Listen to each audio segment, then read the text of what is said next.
Ada lagi yang lain?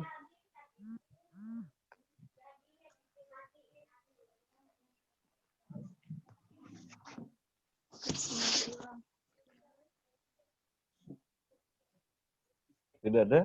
Sudah cukup jelas berarti ya? Padahal nggak ada suaranya itu Izin loh. berpendapat ya Pak. Boleh, boleh. Menurut saya sebelum melakukan praktikum sendiri itu diperkenalkan bahan-bahannya Pak. Walaupun udah ada di panduan praktikum kan, siapa tahu nanti pas dilakukan dalam praktikum itu bahan-bahannya beda Pak. Jadi dikenalin dulu bahan-bahannya apa, terus molaritasnya berapa gitu Pak, supaya kita tahu kalau misal ada perhitungannya kan lebih enak juga gitu Pak. Ya, oke. Sebetulnya kemarin ada kalau yang pengenalan alat dan bahan di awal itu sudah ada dibuat sama asisten, tapi saya sengaja hilangkan karena kalau misalnya kalian amati video praktikumnya kan tidak ada sama sekali tidak ada suara ya. Nah itu ternyata sama asisten itu digabungkan, tetapi ternyata rencananya mau didubbing. Nah tapi sampai hari H pada saat saya mau upload hasil dubbingnya belum selesai. Baru kemarin saya terima hasil dubbingnya. Nah jadi kalau tadinya saya mau dubbing sendiri videonya, malah nanti aneh muka perempuan suaranya bapak-bapak gitu ya. Nah jadi yang sebetulnya ada nanti video yang kedua dan praktikum berikutnya nanti kita akan kasih suaranya, jadi ada narasinya, tidak melihat kakak-kakak kalian praktikum tanpa suara. Oke, terima kasih masukannya. Kemudian untuk durasi terlalu cepat tadi ya, mungkin terlalu cepat. Nah untuk yang terlalu cepat justru kemarin mikirnya kalau misalnya dibuat durasi sesuai dengan masa praktikumnya, jadi diperlihatkan benar-benar detailnya dari awal misalnya, itu khawatirnya durasinya terlalu lama. Editingnya nanti nggak akan selesai-selesai. Nah, jadi kalian boleh kalau misalnya ada yang tidak jelas seperti tadi, Pak saya ingin tahu konsentrasi larutan yang digunakan atau bahan-bahan yang digunakan di praktikum kedua misalnya, karena saya tidak tahu apa yang dicampurkan. Kemarin ada yang nanya kalau tidak salah apa NaNO3 apa penentu yang praktikum keempat pokoknya kalau tidak salah, apa bagaimana kita tahu bahwa ada nitrit ditambahkan. Nah, jadi nggak kelihatan di videonya. Memang mungkin tidak begitu jelas, ada mungkin tahapan yang juga terlewat sama asisten, tetapi kalau misalnya kalian amati hasilnya sudah benar. Artinya nitratnya sudah ada di situ. Itu. Nah, silakan nanti diberikan masukan untuk video berikutnya. Ya kita sama-sama maklum lah, karena kita hanya mengamati demonstrasi, pastinya akan banyak hal yang tidak begitu jelas. Nah, tetapi untuk bisa memperjelas, mohon kalian bisa lebih proaktif, misalnya Pak, saya kurang jelas di menit kesekian. Kalau misalnya durasinya bisa ditambah atau misalnya ada keterangan tambahan untuk menit kesekian, saya akan berterima kasih misalnya. Ya, jadi itu kebiasaan kalian yang sekarang, itu nanti akan kalian juga bawa sampai nanti kalian penelitian misalnya. Jadi kalau misalnya nanti bimbingan dengan dosen pembimbing mintanya pokoknya lakukan tahap reaksikan A tambah B misalnya. Nah, kalian manut terus. Nah, ketika sudah dicampurkan ternyata kalian tidak tahu apa yang dilakukan. Nah, jangan sampai seperti itu. Jadi praktikum yang sekarang ini demonstrasi sudah mau demonstrasi ya, kalian tidak melakukan sendiri, kalian akhirnya mencoba menduga-duga, malah hasilnya nanti menjadi tidak bagus. Tapi itu pun hanya dugaan saya, karena saya berpikir bahwa kalau misalnya kalian tidak bertanya ya berarti kalian paham. Nah, jangan sampai kalian tidak bertanya itu kalian nanti pada saat presentasi, pada saat ujian tulisnya, nanti ada ujian tulisnya, kalian tidak paham dengan apa yang dilakukan atau yang ditonton, didemonstrasikan. Oke, silakan. Ada lagi yang terkait dengan praktikum? Kalau diskusi lancar di Google Drive?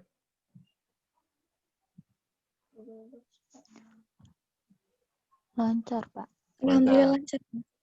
Alhamdulillah lancar, Pak. Oke, jadi semua bisa berpartisipasi ya. Jadi nanti tetap yang Google Drive-nya tetap saya akan tetap minta dibuka aksesnya sehingga saya bisa tetap mengamati apa yang sudah kalian kerjakan di masing-masing kelompok.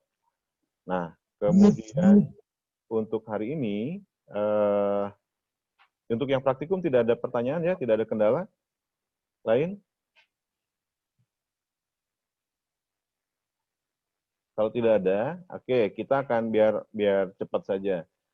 Kita akan menyaksikan presentasi dari kelompok 1. Kelompok 1 itu kelompoknya Nelly dan kelompok 2, kelompoknya Devilia. Untuk presentasi kelompok, saya silahkan pada masing-masing kelompok apakah nanti mau giliran ngomong atau misalnya di-handle oleh satu orang, saya persilahkan. Yang jelas, nanti menunjukkan representasi bahwa kalian mengamati, mendiskusikan, dan menyimpulkan hasil praktikum yang diamati.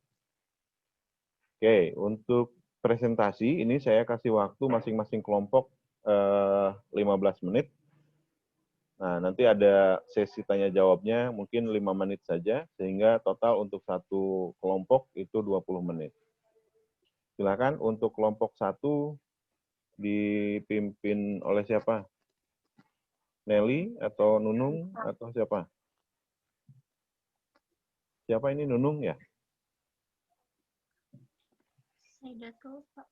Saidatul, sok, mau nggak?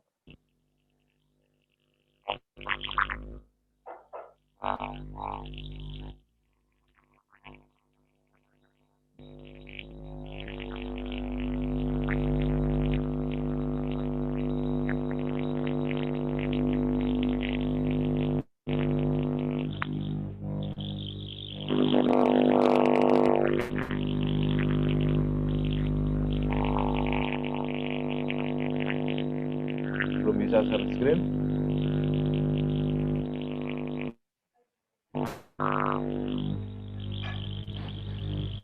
Oke, sorry saya ini. Oke, sudah bisa share screen.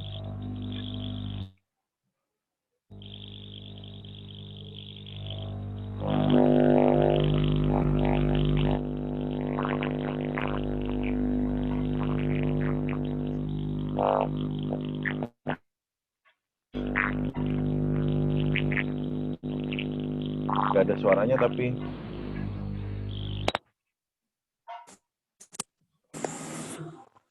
Cek apa bisa mendengar suara? Ada suaranya, oke.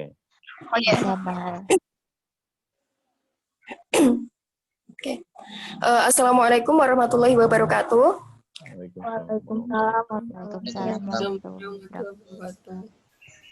Selamat pagi Pak Cepi dan teman-teman. Terima kasih untuk waktunya. Kami dari kelompok 1 akan mempresentasikan mengenai bilangan oksidasi nitrogen. Sebelumnya, perkenalkan, nama saya Saidatul Malihah. Bersama teman-teman saya ada Nelly Fitri BR Tambu Bolon, ada Nunung Husniati, ada Risna Anggraini, ada Oktavia Putri Andita, dan yang terakhir ada Putri Puji Handayani. Oke, langsung saja sampaikan oleh Putri Puji. Silahkan untuk Putri Puji.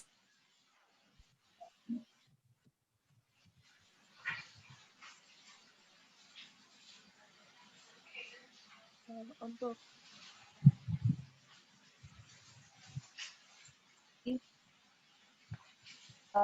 video praktikum yang disajikan minggu lalu ini akan menjelaskan tujuan tinjauan pustaka, alat bahan, skema kerja, prosedur kerja, hasil pengamatan, pembahasan, kesimpulan. Untuk tujuannya yaitu untuk mempelajari asam nitrat dan garam nitrat dan reaksi redoks amonia. Nah, untuk untuk tinjauan pustakanya, yaitu bilangan oksidasi ini merupakan muatan yang tersisa dalam atom ketika ligan dihilangkan secara heterolitik dan dalam bentuk yang tertutup dengan elektronnya ditransfer ke pasangan yang lebih elektronegatif. Kemudian ikatan homonuklir ini tidak berkontribusi pada bilangan oksidasi. Nah, bilangan oksidasi juga merupakan muatan atom setelah pendekatan ionik dari ikatannya. Untuk muatan atom, ini merupakan hitungan elektron valensi yang biasa yang relatif terhadap terhadap atom bebas. Kemudian nitrogen sendiri memiliki memiliki konfigurasi elektron yaitu 1s2, 2s2 dan 2p3. Kemudian dalam reaksi senyawa nitrogen dengan atom lain, nitrogen ini dapat menyatukan 3 elektron valensi untuk memenuhi aturan oktet yaitu 1s2, 2s2, dan 2p6. Nah, bilangan oksidasi dalam senyawa nitrogen ini berkisar antara -3 sampai dengan +5. Dan dari bilangan oksidasi ini, dari bilangan oksidasi maksimum ini sesuai dengan nomor golongan periodik yaitu 5A.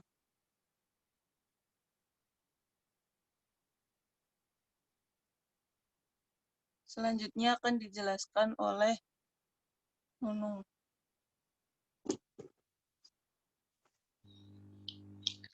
Selanjutnya, bilangan redoks merupakan istilah yang menjelaskan perubahan bilangan oksidasi atom dari suatu reaksi kimia. Ini tuh bisa berupa proses redoks sederhana seperti oksidasi karbon yang menghasilkan karbon dioksida atau reduksi karbon oleh hidrogen menjadi metana. Atau bisa juga proses kompleks seperti oksidasi gula dalam tubuh manusia melalui rangkaian kompleks transfer elektron. Istilah redoks ini berasal dari dua konsep, yaitu reduksi dan oksidasi. Oksidasi menggambarkan pelepasan elektron oleh molekul, atom, atau ion, sedangkan reduksi menggambarkan penambahan elektron oleh sebuah molekul, atom, atau ion.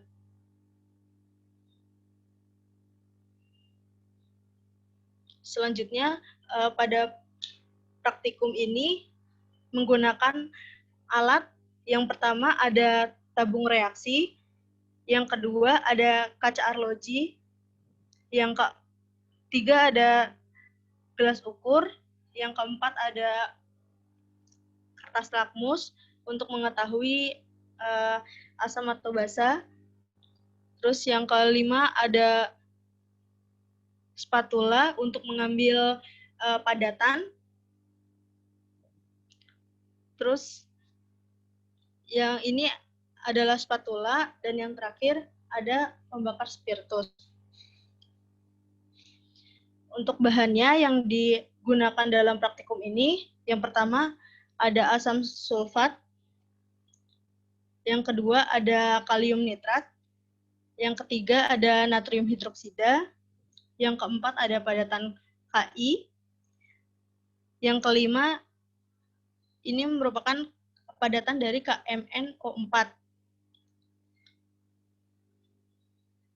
Selanjutnya, ini yang biru merupakan padatan dari CuNO3 2 kali.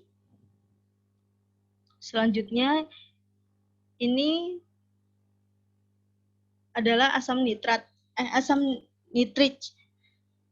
Yang selanjutnya adalah tembaga, padatan tembaga. Untuk skema kerjanya, pada eksperimen pertama yaitu melakukan reaksi asam nitrat dengan tembaga. Pada eksperimen ini, kita menggunakan asam nitrat pekat dengan asam nitrat encer yang diteteskan pada logam tembaga. Lalu setelah itu kita amati dan catat perubahan yang terjadi.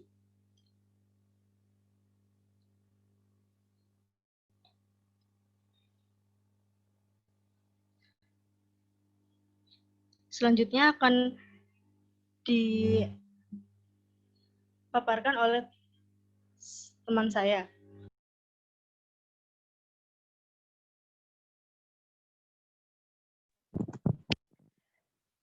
Lalu ada skema kerja eksperimen 2, yaitu untuk pemanasan garam nitrat. Terdiri dari dua tabung, yang pertama diisi dengan KNO3 padat, dan yang kedua diisi dengan CuNO3 2 kali padat, yang kemudian masing-masing dipanaskan. Perubahan yang terjadi kemudian diamati.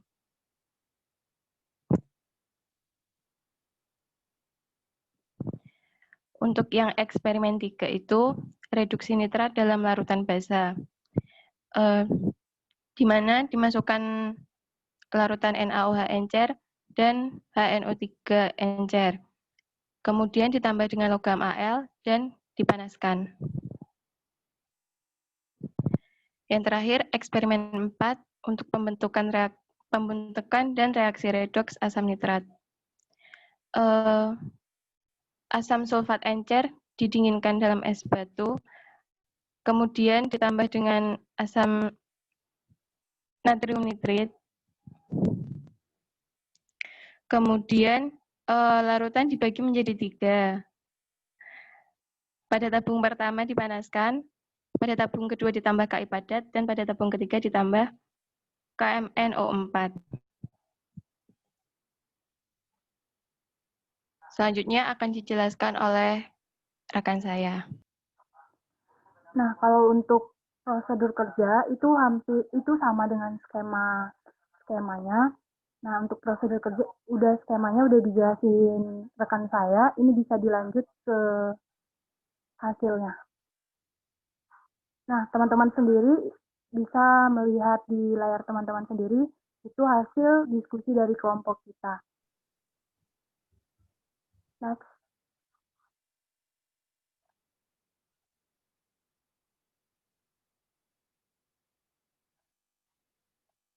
Nah, jadi untuk pembahasan di percobaan yang pertama, pada percobaan yang HNO3 encer direaksikan dengan logam Cu, menghasilkan larutan berwarna biru yang disebabkan Cu teroksidasi menjadi Cu2+.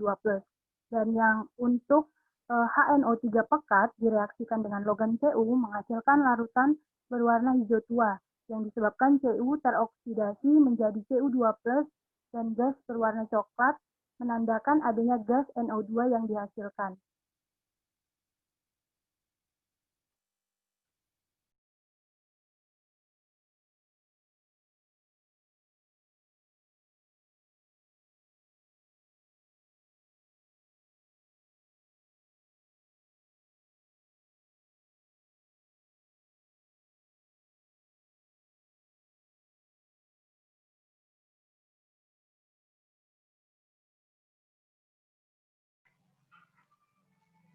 Berhenti, Nelly. Selanjutnya ini dijelaskan oleh rekan saya, Maliha. Maliha? Ya, baiklah. Untuk selanjutnya pada eksperimen 2. Nah, kalium nitrat itu merupakan sumber alami mineral nitrogen. Senyawa ini tergolong senyawa nitrat dengan rumus kimia KNO3. Pada percobaan ini, kita memanaskan kalium nitrat dengan cara memasukkan padatan tersebut ke dalam tabung reaksi, kemudian dipanaskan. Setelah dipanaskan, kalium nitrat mencair menjadi larutan berwarna bening. Hal ini menandakan terjadinya dekomposisi termal dan terjadi reaksi reduksi. Menurut persamaan reaksi, 2KNO3 menjadi K2O plus 2NO2 plus setengah O2. Kemudian pada pemanasan tembaga nitrat menghasilkan lelehan berwarna biru kehijauan. Jadi yang awalnya padatannya berwarna biru, setelah dipanaskan menjadi kehijauan. Reaksi ini menandakan bahwa menghasilkan gas NO2. Untuk reaksinya itu tembaga nitrat menjadi CuO plus 2NO2 plus setengah O2. Nah, dari reaksi di atas dapat diketahui bahwa pemanasan garam nitrat menghasilkan gas NO2. Dalam hal ini, nitrogen sebagai garam mengalami reaksi reduksi. Untuk selanjutnya, pada eksperimen 3, pada reaksi dari larutan HNO3 ditambahkan larutan NaOH dan logam aluminium, kemudian dipanaskan dan ditutup menggunakan kertas lakmus, menghasilkan lakmus berwarna biru yang disebabkan oleh gas NH3 yang dihasilkan. Gas NH3 ini tidak berwarna dan bersifat basa. Untuk persamaan reaksinya yaitu HNO3 menjadi NaOH, ditambah NaOH menjadi NaNO3 plus H2O.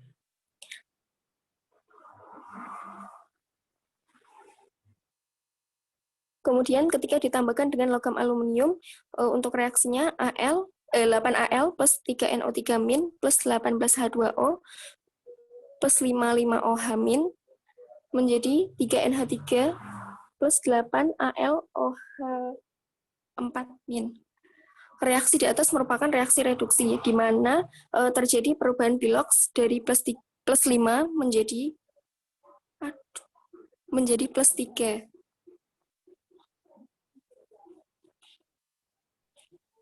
Nah, untuk selanjutnya, ya silakan Nunung.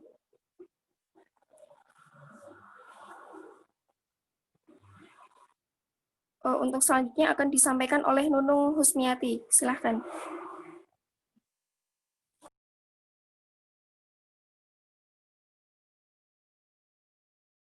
Sedikit air padat dan dipanaskan, maka akan terbentuk larutan bening dan muncul gelembung-gelembung gas.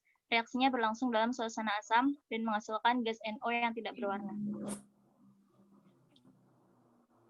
Selanjutnya, pada tabung ketiga ditambah dengan kalium permanganat padat. Larutannya menjadi berwarna ungu. Reaksinya berlangsung dalam suasana asam.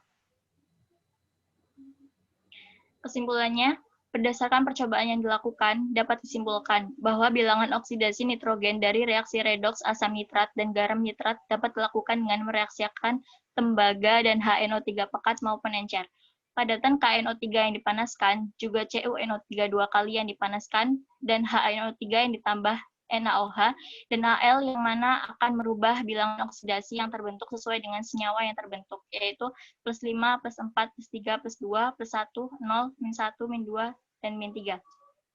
Karena asam nitrit mudah mengalami penguraian, maka dapat dibuat dengan reaksi H2SO4 dan NaNO3, di mana bilangan oksidasi HNO2 dapat diketahui dengan mereaksikan HNO2 dan Ki, serta HNO2 dan KMNO4.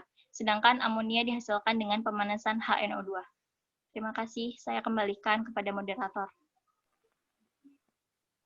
Baik, terima kasih. Itu saja yang dapat kami sampaikan. Untuk selanjutnya, ada sesi tanya-jawab. Karena waktunya terbatas, jadi kita membuka untuk 2 penanya ya. Silahkan untuk yang bertanya, bisa menuliskan pada kolom chat, mohon bertanya. Izin bertanya, mohon maaf.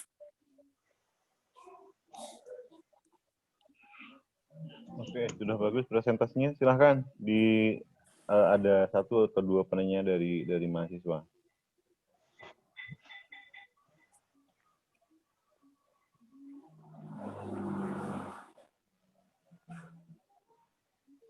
Apakah sudah cukup jelas?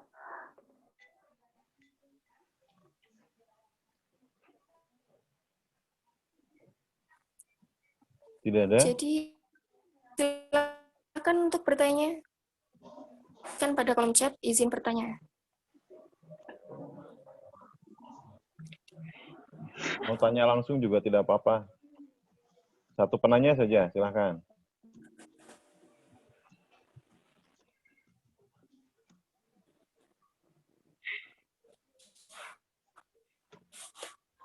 Tidak ada? Oke. Saya nanti tanyanya sekaligus kalau sudah 2 kelompok, karena ada yang mau tanya, Denisa, silakan. Langsung saja. Denisa dulu ini yang ada mau 2 ya, bertanya. dari Ridho sama... Ridho nanti ya. saran belakangan. Yang bertanya dulu Denisa, silakan. Ya, Denisa. Assalamualaikum warahmatullahi wabarakatuh. Perkenalkan, nama saya Denisa Fitri Salsabila. Saya ingin izin bertanya, pada eksperimen 4 itu, setelah tabung reaksi itu ditambahkan Ki, itu kan nitrogen mengalami oksidasi dan reduksi, atau disebut dengan reaksi proporsionasi kan. Nah, dari hasil praktikum yang kita coba, apakah ada tanda bahwa nitrogen itu mengalami reaksi tersebut? Terima kasih. Oke. Dari Rido, saran dulu, ditampung dulu. Rido, sarannya apa dulu? Iya Pak, terima kasih. Mohon maaf untuk kelompok 1, tadi saya mendengarkan bahwa saat dari kelompok 1 itu menjelaskan tentang alat kerja dan bahan, itu ada salah satu bahan yang penamaannya salah dan fungsinya salah.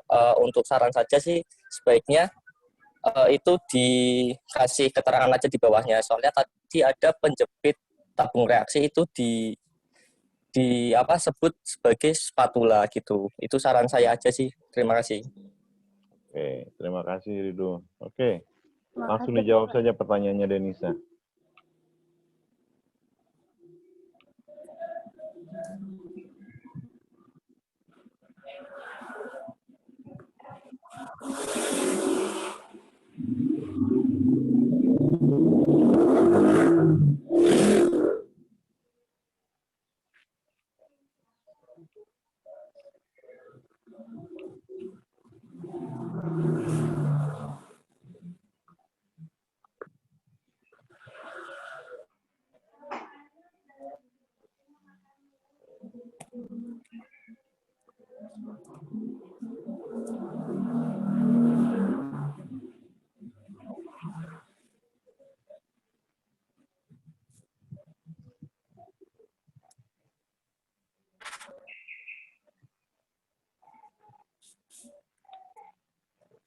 Oke, kalau belum akan dijawab, silakan dicari jawabannya Japrian saja di belakang saya. Selanjutnya kelompok 2, mungkin nanti dari kelompok 2 kita bisa mendapatkan jawabannya. Pertanyaan saya sebetulnya juga mirip terkait dengan pertanyaan Denisa, ya. Jadi ada hal yang tadi terlewat memang dalam penjelasan, terutama di percobaan keempat. Oke, saya harap dari percobaan dari kelompok 2 ada yang bisa menemukan. Oke, berikutnya, terima kasih untuk kelompok 1.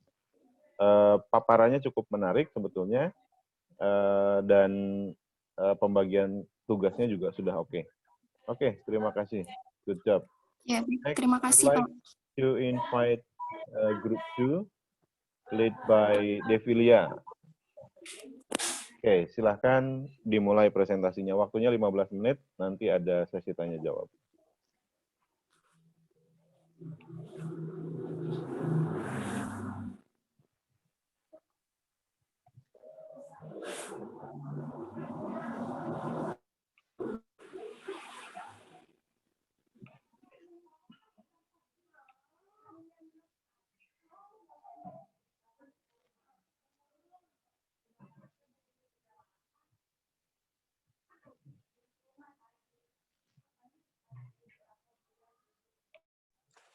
Baik, terima kasih atas waktunya. Sebelumnya, Assalamualaikum warahmatullahi wabarakatuh. Waalaikumsalam warahmatullahi wabarakatuh. Kami dari kelompok 2, beranggotakan 6 orang. Perkenalkan, saya Joko Purnomo, dan ada teman saya, Devilia Yuanita, Januar Fitriana, Rica Anjarwati, Firlani Nazra Aurelia, dan Mia Nur Alia. Untuk pembahasan pada kali ini akan dijelaskan oleh teman saya. Monggo dipersilakan. Iya, untuk bagian pertama yaitu ada tujuan percobaan. Tujuan percobaan yang percobaan kali ini bertujuan untuk mempelajari reaksi redoks asam nitrat dan garam nitrat, reaksi redoks asam nitrit, dan reaksi redoks amonia. Tinjauan pustaka.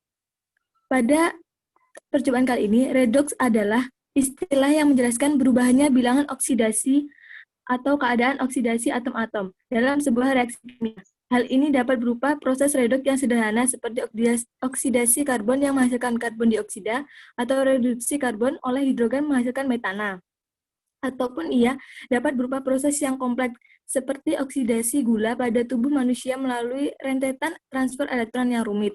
Istilah redoks berasal dari dua konsep, yaitu reduksi dan oksidasi.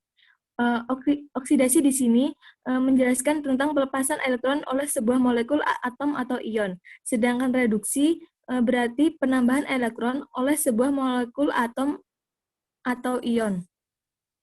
Nitrogen di sini terdapat bebas di atmosfer.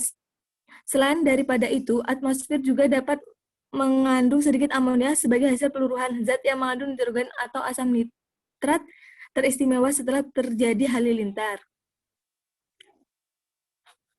Nah, bisa dilihat pada tabel 1 merupakan senyawa bilangan senyawa nitrogen dan bilangan oksidasi pada nitrogen.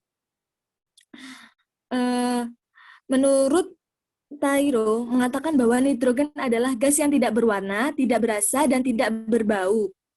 Nitrogen dihasilkan jumlah besar bersama oksigen. Nitrogen merupakan gas inert di suhu kamar, namun diubah menjadi senyawa nitrogen oleh proses fikasi biologi melalui sintesis menjadi industri. Unsur nitrogen memiliki 5 elektron valensi, 2 elektron dalam setiap unsur. Kecenderungan untuk memiliki elektron S tetap dalam keadaan berpasangan. Makin besar sesuai dengan kenaikan berat atom, sehingga unsur nitrogen terdapat pada golongan 5A. Baik, selanjutnya ada alat dan bahan untuk percobaan kali ini. Untuk alatnya itu yang pertama ada tabung reaksi, kemudian gelas kimia 250 ml, lalu ada labu Erlenmeyer 100 ml, serta batang pengaduk. Kemudian untuk bahan-bahan sendiri, yang pertama ada lakmus indikator, kemudian asam sulfat 0,05 molar, kemudian ada kalium nitrat, tembaga nitrat, serta amonium dikromat, logam aluminium. Selain itu ada pula larutan NaOH 0,05 molar, HNO3 2 molar, asam nitrat pekat, Ki, KMNO4, serta es batu. Untuk skema kerja bahan redoks dan garam nitrit, yang pertama tembaga dimasukkan ke tabung reaksi beberapa tetes asam nitrat, lalu diamati reaksi yang terjadi. Setelah itu menjadi 7 molar, kemudian ditambahkan keping logam Cu, kemudian diamati hasil perubahan yang terjadi. Untuk pemanasan garam nitrat, pada eksperimen yang pertama itu ada pemanasan KNO3, dimasukkan ke dalam tabung reaksi, kemudian dipanaskan, lalu diamati perubahan yang terjadi. Untuk pemanasan CuNO3 2 kali itu dimasukkan ke dalam tabung reaksi, lalu dipanaskan, kemudian diamati perubahan yang terjadi. Lalu untuk reaksi nitrat dalam larutan basa, yang pertama itu dimasukkan 2 mili HNO3 ditambah larutan NaOH, dimasukkan ke dalam tabung reaksi, lalu ditambahkan 1 keping logam aluminium, kemudian dipanaskan dan diperiksa menggunakan kertas lakmus dari perubahan warnanya. Kemudian untuk reaksi redoks asam nitrit yang pertama itu 10 mili asam sulfat encer dimasukkan ke dalam tabung reaksi, kemudian didinginkan selama 5 menit. 10 mili asam sulfat encer itu tadi ditambahkan dengan Na, lalu dimasukkan pada tabung 1 itu, dimasukkan ke dalam tabung reaksi, diamati perubahan warna yang terjadi, lalu dibuat menjadi 3 bagian tabung reaksi. Untuk tabung yang pertama itu dipanaskan, kemudian diamati perubahan yang terjadi. Tabung yang kedua itu campuran antara asam sulfat encer dengan NaNO3 ditambahkan larutan Ki, kemudian diamati perubahan yang terjadi. Untuk tabung yang ketiga ditambahkan larutan KMNO4 dan lalu diamati perubahan yang terjadi.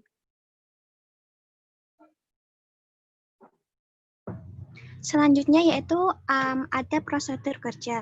Yang pertama itu reaksi asam nitrat dengan tembaga. Keping tembaga dimasukkan ke dalam tabung reaksi, kemudian ditambahkan 2 ml asam nitrat encer lalu dipanaskan. Dan gas yang terbentuk diamati. Pada tabung reaksi yang lain itu dilakukan hal yang sama namun menggunakan asam nitrat pekat. Kemudian ada reduksi nitrat dalam larutan basah. 2 ml larutan HNO32M dan 5 ml larutan NaOH encer dimasukkan ke dalam tabung reaksi, 1 keping logam Al ditambahkan, kemudian dipanaskan. Gas yang dihasilkan diuji menggunakan kertas lakmus. Kemudian ada pemanasan garam nitrat. Nah, untuk pemanasan garam nitrat ini menggunakan KNO3 padat dan juga CuNO32 padat yang dipanaskan. Kemudian juga ada pembentukan dan reaksi redoks asam nitrit. Di mana 10 ml asam sulfat encer didinginkan dalam tabung reaksi dengan es selama 5 menit. Asam sulfat tersebut kemudian dimasukkan ke dalam tabung reaksi yang berisi 1 gram NaNO3. Kemudian warna larutan dicatat, senyawa yang terbentuk diidentifikasi, larutan dibagi menjadi 3 bagian, tabung reaksi 1 dipanaskan, tabung reaksi 2 ditambahkan dengan sedikit Ki, dan tabung reaksi ketiga ditambahkan dengan serbuk KMNO4. Next. Ini merupakan hasil pengamatan dari yang kelompok kami amati dari video yang di-share oleh Pak CP. Yang pertama itu ada reaksi asam nitrat dengan tembaga, bisa dilihat reaksinya, di mana dari pengamatan yang kami lakukan itu, larutan yang awalnya bening berubah menjadi biru muda, logam Cu larut dan terdapat gelembung gas. Kemudian reaksi Cu dengan HNO3 pekat, mula-mula larutan hijau muda, terdapat asam coklat atau tabung reaksi bagian dalam berwarna coklat, kemudian berubah warna menjadi hijau pekat dan terdapat gas coklat yang bertambah banyak. Kemudian yang kedua itu ada pemanasan garam nitrat, yaitu pemanasan KNO3 dan CuNO3 2 kali. Untuk pemanasan KNO3 itu mula-mula berbentuk serbuk berwarna putih, kemudian KNO3 menguap dan melelah dan menjadi larutan yang tidak berwarna. Untuk pemanasan CuNO3 2 kali, mula-mula serbuk berwarna biru, kemudian menguap dan meleleh dan menjadi cair, yaitu larutan berwarna hijau. Terus yang ketiga itu ada reduksi nitrat dalam larutan basah. Nah, yang pertama itu HNO3 dengan NaOH ditambah logam Al. Di sini larutan tidak berwarna, kemudian terbentuk gelembung gas, dan logam Al itu tenggelam. Kemudian yang kedua yaitu dipanaskan, di mana logam Al itu mengapung dan kertas lakmus yang ditaruh di dalam di atas bibir tabung itu berubah menjadi biru. Kemudian yang keempat itu ada pembentukan dan reaksi redoks asam nitrat. Yang pertama yaitu larutan H2SO4 itu didinginkan dan ditambah 1 gram serbuk NaNO3, di mana larutan tidak berwarna dan NaNO3-nya melarut. Kemudian itu dibagi menjadi 3, yaitu tabung pertama yang dipanaskan, itu larutan tetap tidak berwarna. Kemudian tabung yang kedua itu ditambah Ki. Dari data pengamatannya itu larutannya menjadi bening dan serbuk Ki larut. Kemudian yang ketiga itu tabung 3 ditambah dengan KMNO4, di mana larutan berwarna ungu dan KMNO4-nya larut.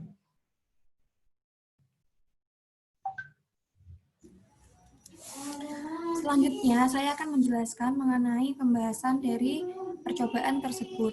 Yang pertama itu reaksi antara asam nitrat dengan tembaga.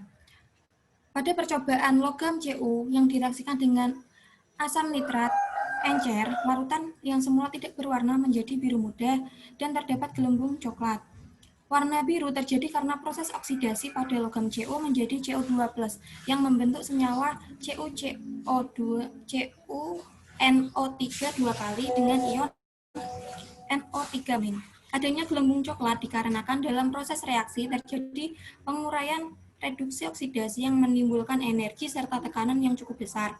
Dalam reaksi Cu bertindak sebagai reduktor, di mana Cu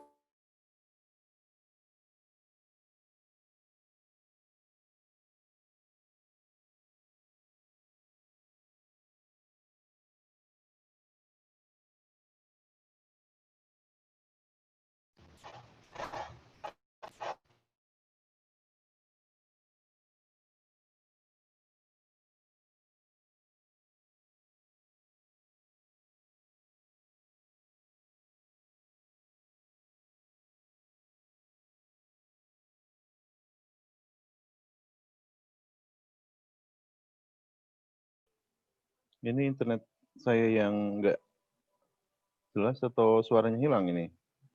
Mohon maaf Pak, sepertinya Sepertinya. sinyalnya Firwan Hilang. hilang. Oke. Jadi saya lanjutkan ya Oke, Pak. lanjutkan saja. Adanya gelembung coklat dikarenakan dalam proses reaksi terjadi penguraian reaksi reduksi oksidasi yang menimbulkan energi serta tekanan yang cukup besar. Dalam reaksi, Cu bertindak sebagai reduktor, di mana Cu mengalami oksidasi dengan peningkatan biloks dari 0 menjadi +2. Nitrogen sebagai oksidator, di mana mengalami penurunan biloks dari +5 menjadi +2. Sehingga nitrogen bertindak sebagai oksidator. Dengan reaksi bisa dilihat dalam slide ya. Selanjutnya, logam Cu direaksikan dengan HNO3 pekat menghasilkan larutan berwarna hijau dan terdapat uap coklat. Hal ini membuktikan bahwa Cu bereaksi dengan asam nitrat dan logam Cu melarut.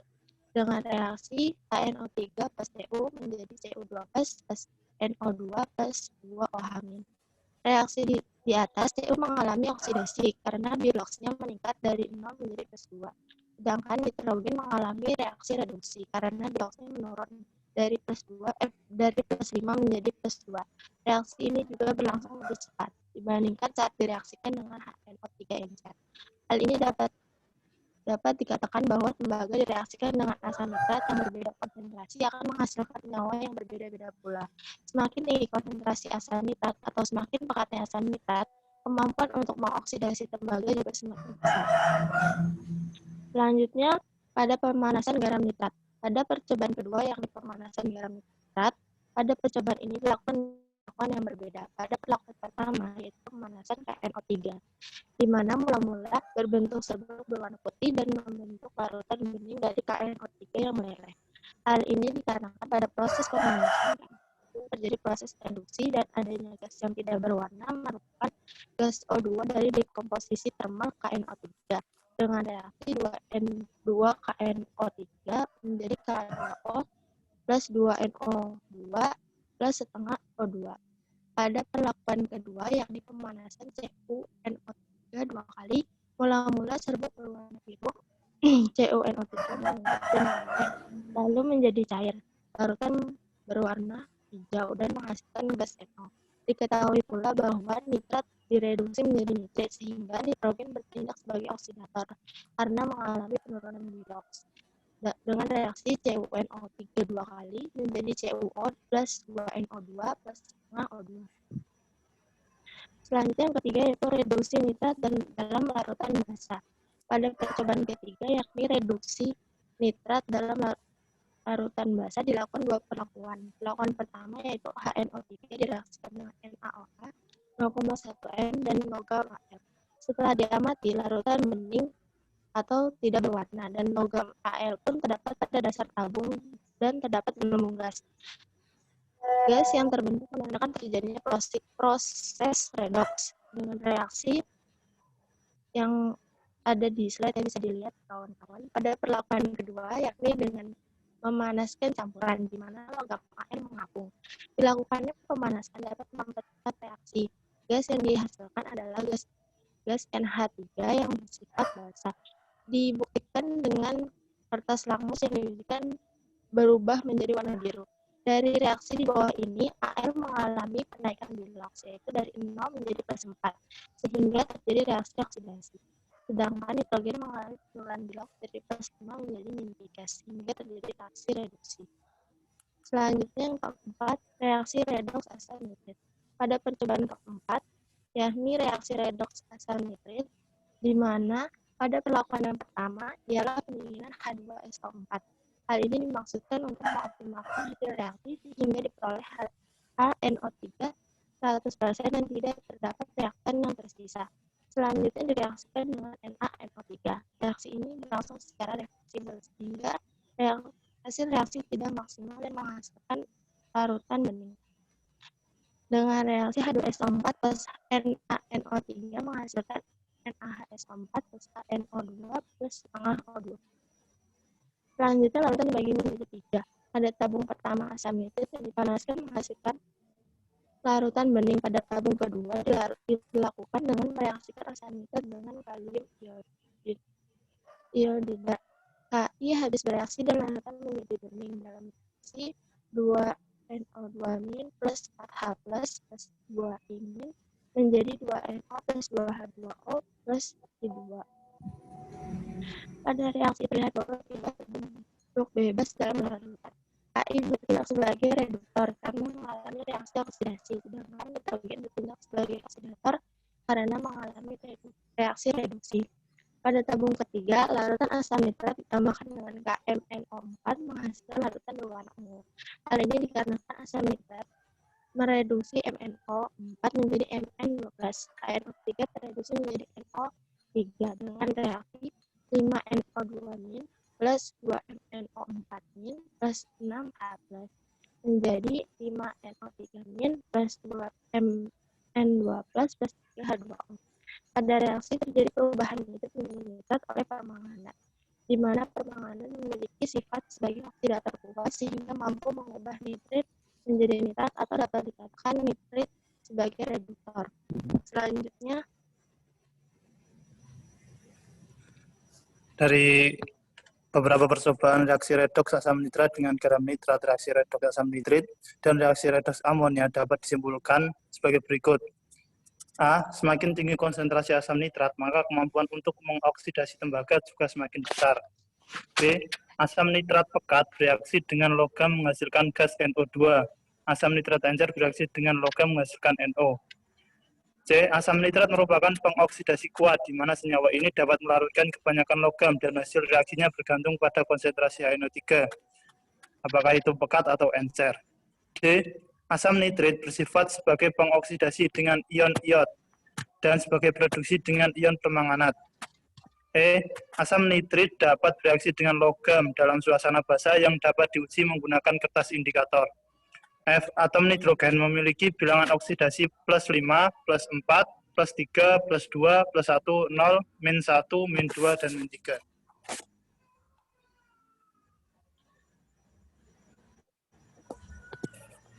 Mungkin cukup sekian dari kelompok kami. Dari selanjutnya adalah sesi tanya-jawab. Berhubung waktunya. Oke, terima kasih Joko. Presentasinya juga cukup baik. Silakan jika ada yang mau bertanya, satu saja. Oke, Siti Muyasyarah. Silakan langsung pakai voice saja. Assalamualaikum warahmatullahi wabarakatuh. Waalaikumsalam warahmatullahi wabarakatuh. Tanya kepada kelompok 2, kan tadi dijelaskan bahwa nitrogen mempunyai biologi yang beragam dari plus 5, plus 4, plus 3, plus 2, plus 1, 0, min 1, min 2, dan min 3. Nah, tentunya kan juga mempunyai kestabilannya berbeda-beda pola. Mana dari bilangan oksidasi tersebut yang paling stabil? Kemudian, apakah dari bilangan oksidasi tersebut yang beragam itu dapat dilihat secara fisik? Terima kasih.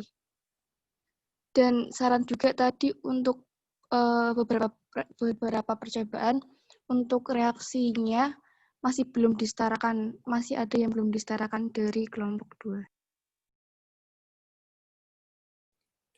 Baik, terima kasih atas pertanyaan dari saudari Siti Muyasyarah.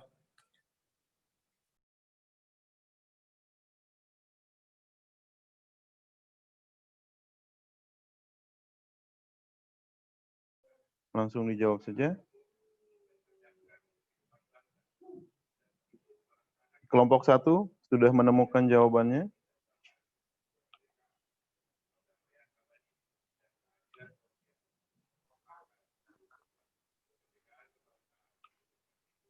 Iya Pak, terkait pertanyaan Denisa tadi, yang dimana nitrogen mengalami disproporsionasi, itu bukan pada ini ya, tabung kedua, bukan pada penambahan KI.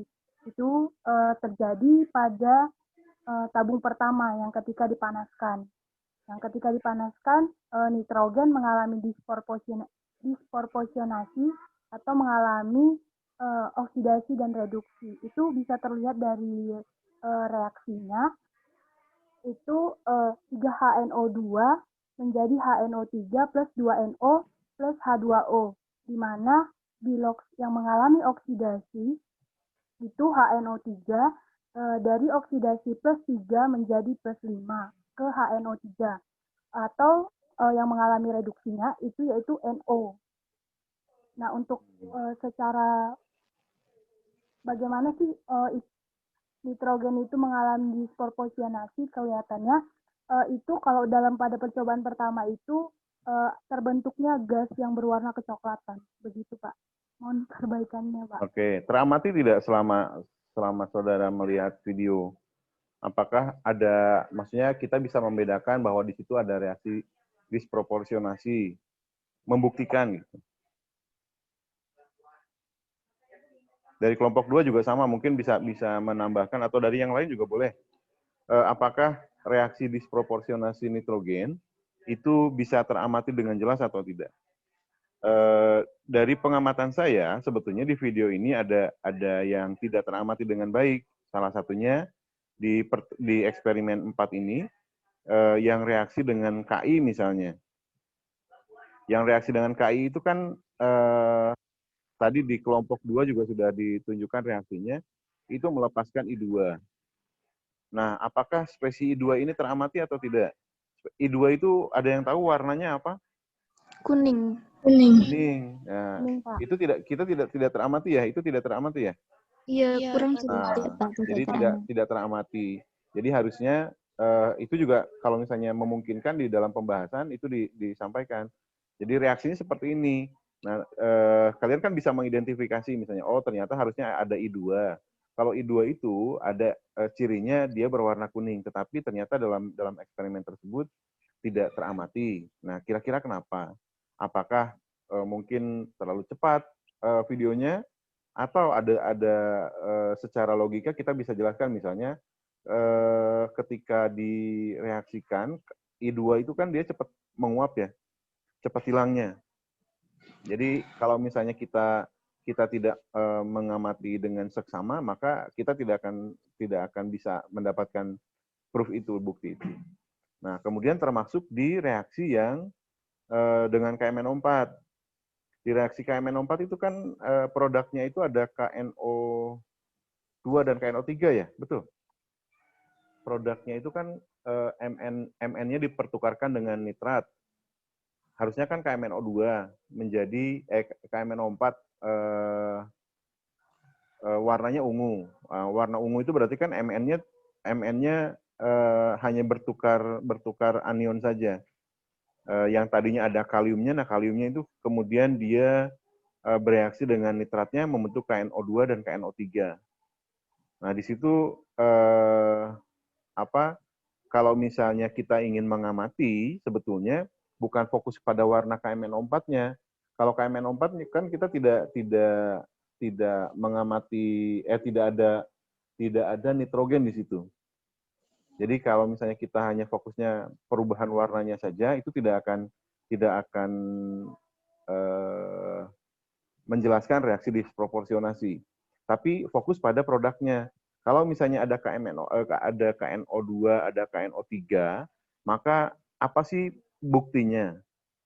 Yang paling mudah teramati apa? Pembentukan padatan kristal. Jadi harusnya ada endapan putih misalnya, dan itu tidak teramati dan tidak ditunjukkan mungkin sama praktikannya. Ya, jadi kalian tidak hanya membahas hasil videonya, tetapi dari reaksi-reaksinya yang misalnya tadi dengan asam nitrat encer, Cu dengan asam nitrat encer, dengan Cu dengan asam nitrat pekat. Kenapa sih harus membandingkan dua reaksi itu? Kira-kira ada yang bisa menjawab dari semua kelompok? Silakan. Ada yang bisa menjawab kenapa sih kita harus membandingkan reaksi Cu dengan asam nitrat encer dengan Cu dengan asam nitrat pekat? Padahal kan sama-sama asam nitrat. Mungkin karena konsentrasinya kan juga bisa mempengaruhi, Pak. Pengaruhnya kemana?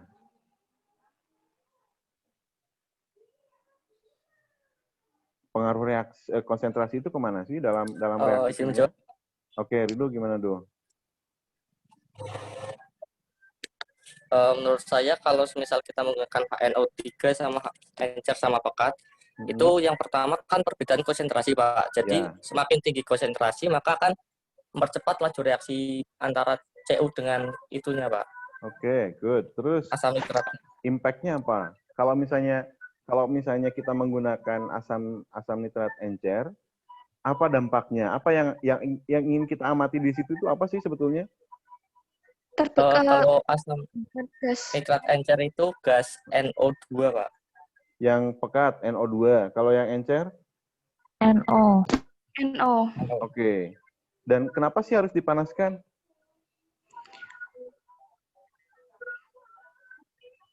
Untuk mengetahui gas-gas yang menguap. Untuk mengetahui gas-gas yang menguap. Padahal kan di asam nitrat pekat itu gas NO2 sudah terbentuk sebelum dipanaskan ya? Iya. Iya, Pak. So, apa sih tujuan dari pemanasan? Untuk mempercepat proses. Jadi konsentrasi kan reaksi itu dipengaruhi oleh konsentrasi, dipengaruhi oleh suhu. Nah, yang dengan asam nitrat, misalnya dengan asam nitrat encer, misalnya Cu dengan asam nitrat encer itu sebelum dipanaskan reaksinya mungkin ada, tetapi gas yang dihasilkan juga tidak berwarna, kita tidak bisa melihat. Dan ketika dipanaskan, misalnya terbentuk gelembung yang diperkirakan itu sumber dari gas NO2. Ketika dengan asam nitrat pekat, misalnya ketika ditambahkan Cu ditambahkan asam nitrat pekat, di permukaan larutannya sudah terbentuk warna coklat, kan gas coklat itu dia nggak bergerak. Dan kalau misalnya kalian hubungkan dengan pertemuan sebelumnya, di pertemuan sebelumnya kan kita sudah mempelajari safety. Nah, ini praktikan itu tidak memperhatikan safety. Nah, kenapa? Misalnya, ternyata kalian boleh komentar di laporan atau di pembahasan atau di saran lah. Reaksi si praktikan tidak melakukan reaksi dengan menjaga keamanan dan keselamatan di laboratorium. Seharusnya gas NO2 itu sifatnya seperti apa? Kan kalian sudah mencari tahu nih, gas NO2 itu toksik, iritan. Jadi kalau misalnya gasnya kena mata kita bisa buta itu. Nah, itu asistennya jago-jago semua itu.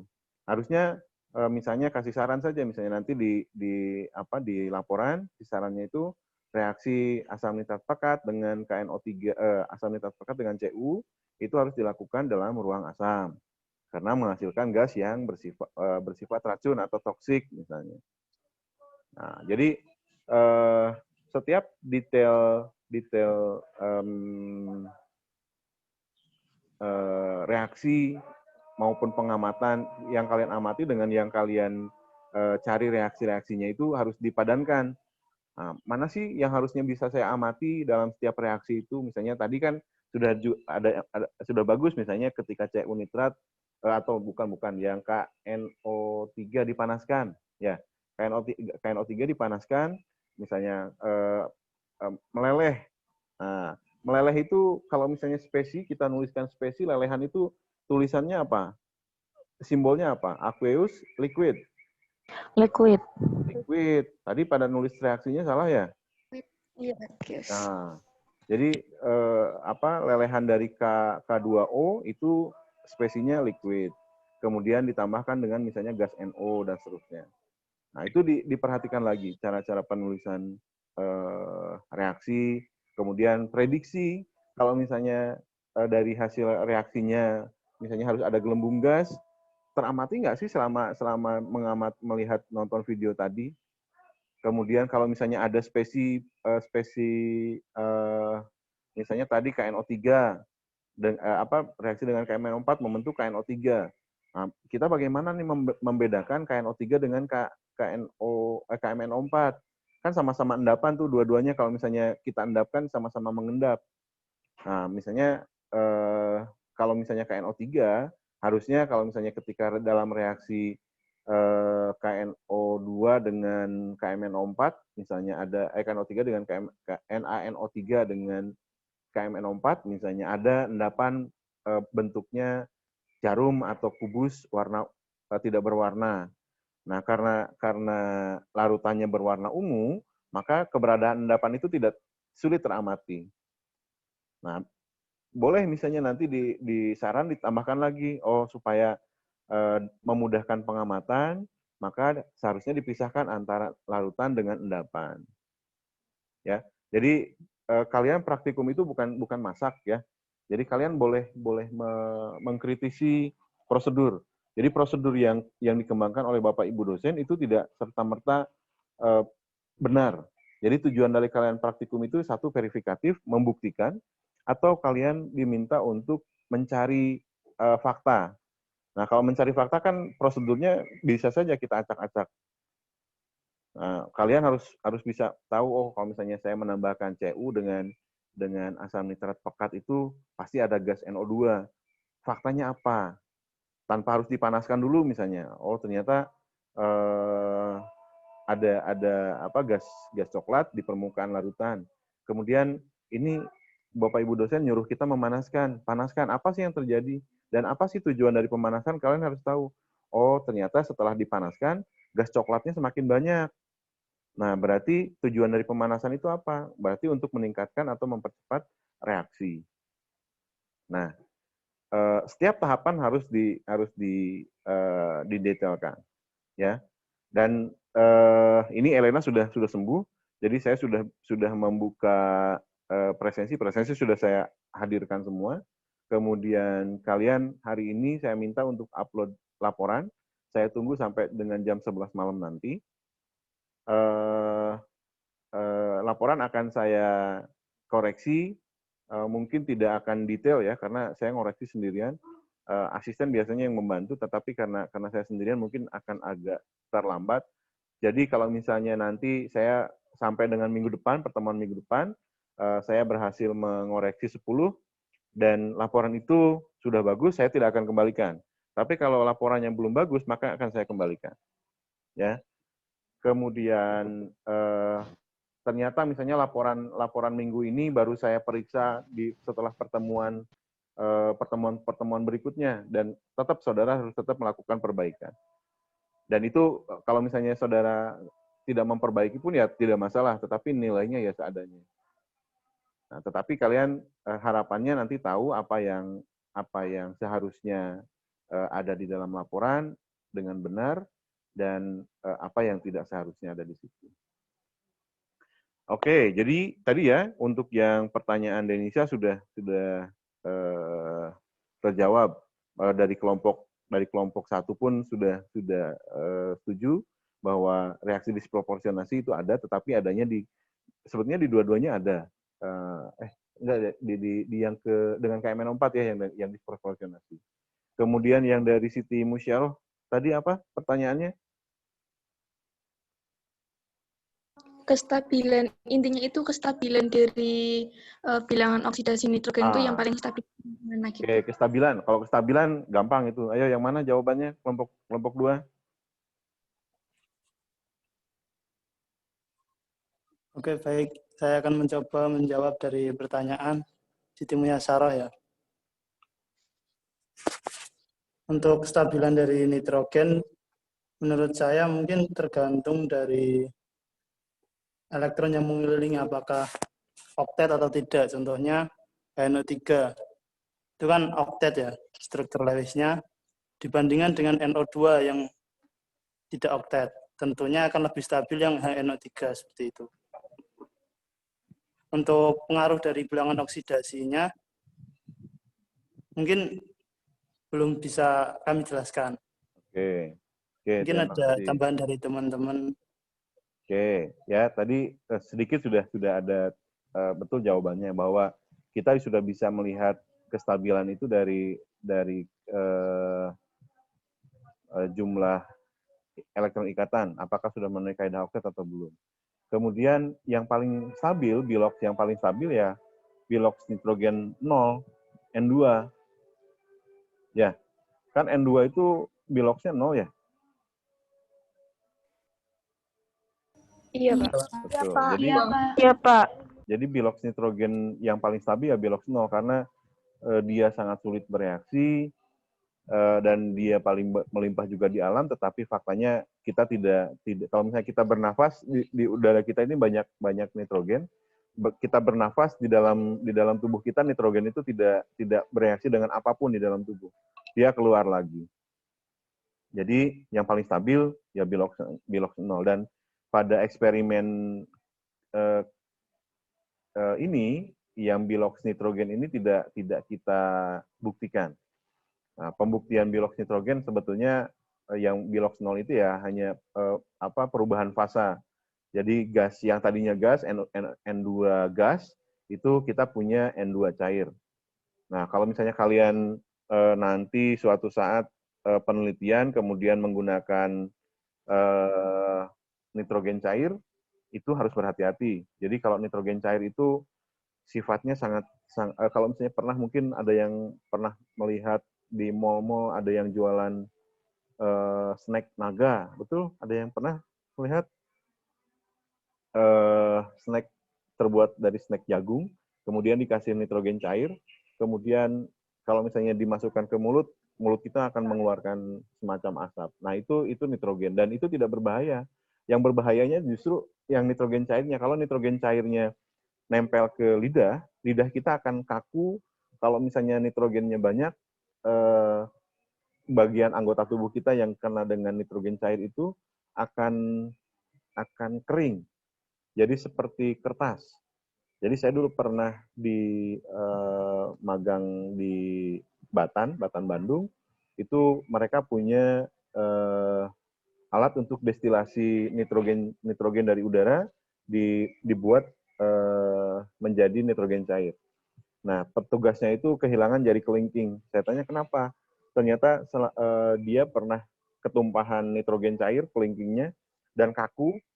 Kemudian ketika terbentur sesuatu patah. Jadi hanya dengan segitu saja nitrogen cair itu cukup berbahaya. Tapi kalau nitrogennya dalam bentuk gas nggak masalah. Ya, itu informasi saja untuk nitrogen. Intinya praktikum bilox nitrogen ini cukup penting dan bisa membuktikan bahwa unsur-unsur yang ada di alam itu bisa memiliki banyak keadaan oksidasi. Pertanyaan saya, nanti silakan kalian jawab di diskusi. Saya sudah membuat di Elena, di diskusi, itu tolong dicari nama alat dan prinsip alat untuk menentukan bilangan oksidasi suatu unsur. Kan kalau misalnya kalian, ini sudah belajar AAS belum? Sudah tahu AAS belum? Untuk menentukan unsur logam. Jadi kalau misalnya kita punya air sumur, di dalam sumur itu misalnya mengandung besi. Nah, berapa banyak besinya itu bisa ditentukan dengan alat yang namanya AAS, Atomic Absorption Spectroscopy. Nah, besi itu kan ada besi 2, ada besi 3, ada besi murni, ada biloxnya ada 3 yang biasanya kita temukan. Nah, alat AAS itu tidak bisa kita gunakan untuk membedakan 3 spesies ini. Ya, jadi alat AAS, Atomic Absorption Spectroscopy, tidak bisa membedakan Fe2, Fe3, Fe0. Nah, silakan kalian cari apa nama alat untuk mendeteksi atau menentukan bilox suatu unsur, tidak hanya nitrogen. Ya, jadi silakan kalian cari. Nanti saya posting di diskusi saja, tidak di atau kuis aja lah, tugas saja itu, jangan diskusi. Artinya setiap dari kalian wajib mencari tahu. Kemudian laporan silahkan diunggah sampai nanti jam 11 malam. In case misalnya masih ada yang mau memperbaiki dan yang lainnya, saya tunggu sampai jam 11 malam. Kemudian PowerPoint juga sama, PowerPoint-nya satu kelompok, 1 orang saja yang mengumpulkan untuk dijadikan dokumen pembelajaran kalian. Oke, itu saja. Ada yang mau ditanyakan terkait dengan praktikum, eksperimen, laporannya, dan yang lainnya, silakan. Kalau masih ada pertanyaan, kita masih punya waktu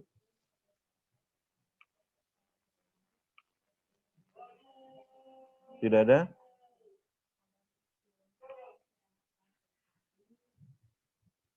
Enough is enough? Enough, Pak. Oke, enough. Ya sudah cukup pusing juga nih, baru mau apa-apa dia udah dikasih tugas Pak JP. Oke, nggak apa-apa. Oh, satu lagi. Ini kelas yang yang semester ini juga ambil anorganik 2 kan? Anorganik 2 kemarin, Pak. Oh, kemarin? Semester berarti kemarin. angkatan di bawah kalian berarti ya? Oke. Oke, kalau begitu. Oke, terima kasih banyak untuk hari ini. Kita ketemu lagi minggu depan. Harapannya bisa jauh lebih baik lagi, meskipun kita tidak melaksanakan praktik di laboratorium. Dari hasil paparan, saya sudah melihat bahwa kalian belajar dengan baik. Tinggal nanti keterampilannya dipertajam, terutama keterampilan analisis hasil praktikumnya. Itu saja. Saya mohon maaf bila hari ini ada hal yang kurang berkenan. Kita akhiri dengan membaca hamdalah bersama-sama. Alhamdulillahirrahmanirrahim. Bil hidayah wa taufik. Wassalamualaikum warahmatullahi wabarakatuh. Waalaikumsalam warahmatullahi wabarakatuh. Waalaikumsalam warahmatullahi wabarakatuh. Terima kasih, Pak.